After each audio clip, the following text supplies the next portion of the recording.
Welcome to Not Milk Never Milk. Subscribe if you're lactose intolerant.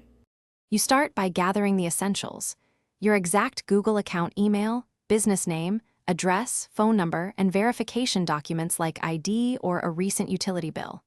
Once you have those, sign into your Google business profile and read the suspension notice carefully so you know which policy triggered it. Next, immediately open the appeal link in the dashboard. Fill every required field accurately, attach high-resolution proof, and write a concise explanation of why the listing complies with Google's rules. Now you tackle the complex middle work.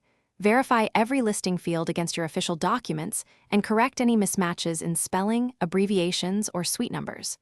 While you do that, prepare a detailed compliance statement that explains how your business operates, who works there, and how customers access services. This helps reviewers understand legitimacy. Once done, submit revised info and re-upload supporting files. If you need more clarity, contact Google support via the Business Help chat and post a concise case summary. Finish by monitoring your dashboard and email for the 3 to 7 business day review window. Stay ready to answer follow-up requests promptly. If the appeal is denied, read the denial reason carefully, fix the specific problem, and submit a focused second appeal addressing only that issue with new evidence. As a troubleshooting tip, request a human review and include dated photos or a short live video tour showing the exterior signage, interior, and staff ID. This tangible proof often resolves verification doubts quickly.